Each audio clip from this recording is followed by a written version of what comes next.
stand when nothing's left. Stand on your promise, stand in your presence, and I'll shout to all the earth of how you love me and how you saved me from myself. I was born into a Christian household, so God was always at the center. Great loving family, no hardships really, nothing that sticks out. There was no pain, no suffering as a child. It was always good. It was always fun. As I began to get older, once junior high starts to approach, I started to put on a ton of weight, which doesn't really help. And I began doing life at the bottom of the food chain, almost. Picked on, never physically bullied, but yeah, I was hurt emotionally and mentally, like a lot of people. I know I'm not the only one that it's happened to, but it really hurts. There's one time I was hanging out, I think in gym class, and this one kid just, for no reason in particular, just to like point out that I had no friends and stuff like that. And yeah, there goes a saying that sticks and stones can break your bones, but words will never hurt you. That's so not true. Sticks and stones can break your bones, but words will leave scars. Deep scars. So yeah, I've had a lot of scar tissue, I guess, in my heart. So by grade 10, I was on a worship team, just playing acoustic guitar. Grade 11, I was co-leading a team. And then grade 12, I had my own team. But through all these years, all 3 years of being on a worship team, there was just anger and bitterness towards the world, anger and bitterness towards God. And the entire time, I'm so deep and lost in my lust, just in my sin is overwhelming. It's engulfed me. I'd get up on stage and say one thing, and I'd put almost this perfect image on. I put on a mask, but then as soon as I'm off stage, I'm this angry, terrible, sinful child. So yeah, I was feeling angry and I was bitter towards friends, people, God, but I didn't care. I was apathetic about it,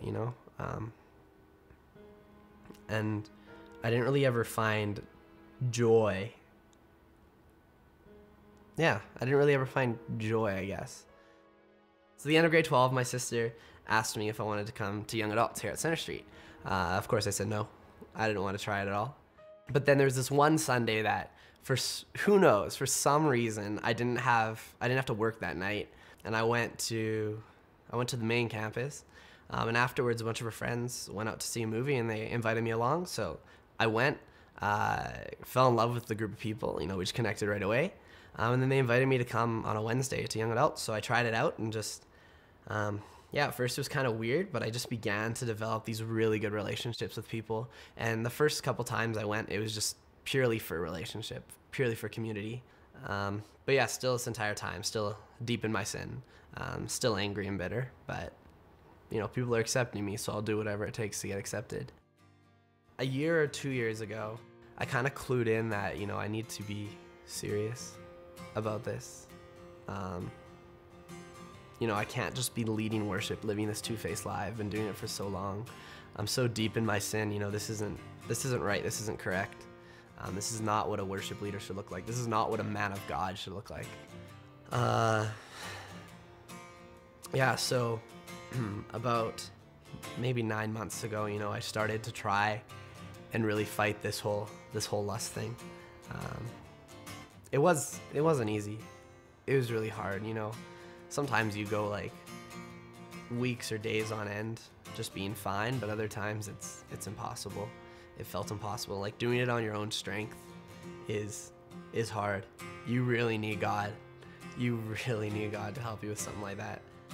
God will pick you up when you feel you can't get up. Just turn to him and he'll pick you back up. It's like a child with their dad. When he falls, he turns to dad and just, Dad, I need you. And well, he's always there. He'll never leave. He's always watching you. As I began to understand the heart of Christ and began to walk in my own identity,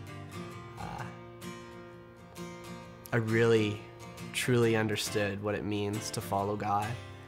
I feel like a kid again, You know how a kid just gets joyful and happy, even over the smallest of things. When it comes to God, I just feel, I feel that joy, I feel that peace, that content. It's this overwhelming love, this emptiness and darkness that was in my heart.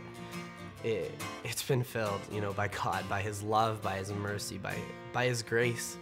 He's redeemed me and anointed me for greater things, and all I want to do is just worship Him. So I'll stand when nothing's left.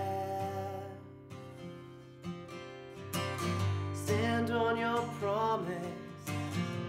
Stand in your presence, and I'll shout to all the earth of how you love me, how you saved me from my